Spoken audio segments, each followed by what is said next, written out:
สวัสดีทุกคนวันนี้จะพาไปยิงแอดโฆษณาผ่านแอปตัวจัดการโฆษณาโดยมือถือเนาะเข้าไปที่แอปตัวจัดการโฆษณาได้เลยเข้าไปแบบนี้กดบวกอยู่ด้านทึกเลยกดเข้าไปแล้วก็เลือกตัวทำอิฐการมีส่วนร่วมเนาะแต่เข้าไปเลยค่อยอาจจะเริ่มไวๆเนาะเพราะว่ามันจะเสียเวลาแต่การกำหนดเองขึ้นมาแบบนี้ให้เลือกจะเปลี่ยนซื้อก็ได้หรือว่าเปลี่ยนก็ได้ในแคมเปญเนาะมาใส่ยูรูมนี่จะใส่แต่งบประมาณสมมติเขาจะใช้มือละ5 เหรียญเนาะใช้มือ5 เหรียญได้เลยแล้วก็ย้อนกลับตัวอื่นๆเข้าไปแต่ชุดโฆษณาเนาะคอนเวอร์ซันไปเปลี่ยนแต่คอนเวอร์ซันอยู่นี่เนาะ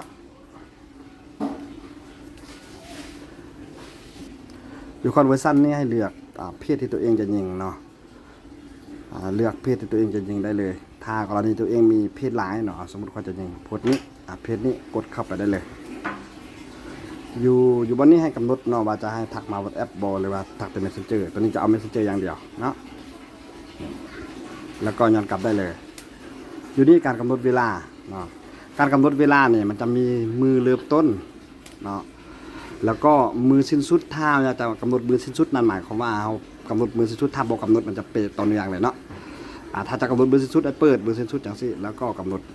มือสิ้นสุดได้เลยสมมติเขาจะยิงประมาณนี้ตกลงตามนี้เนาะ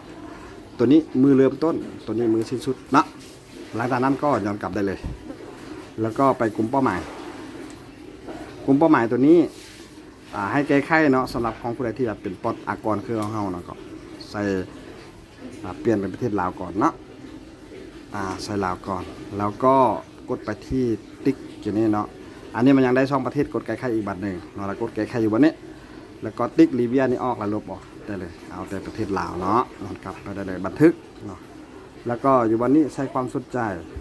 ตัวนี้สมมุติว่าการออกกำลังกายเนาะเพราะว่าเพจนี้เป็นการออกกำลังกายเนาะกำลังกายหรือการออกกายฟิตเนสเนาะก็เลือกได้เลยค่อยติ๊กเอาประมาณ 2-3 อันก็ได้เนาะติ๊กหลังจากนั้นก็กดติ๊กอยู่ทึ่งพี่เนาะมันก็จะเลือกตามตัวนี้แล้วก็เลือกอายุเท่าใดเนาะ16บ่ได้เนาะต้องแมนประมาณ18 ปีขึ้นไปค่อยเลือกเอา21 ปีเนาะประมาณสัก39 ปีแล้วก็เลือกเพศเนาะจะเอาแต่เพศหญิงแล้วก็ย้อนกลับ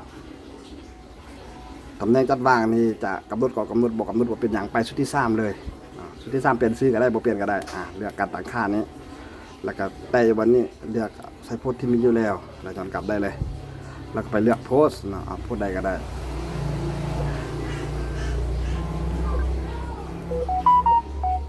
ไปเลือกเอาโพสต์ก่อนเนาะปึ๊บสมมุติเราค่อยเลือกเอาโพสต์นี้แล้วก็กดตรวจสอบหลังจากตรวจสอบแล้วก็กดเบิ่งเนาะว่าทุกอย่างโอเคแล้วระบบหลังจากนั้นก็กดเผยแพร่อยู่บนนี้ได้เลย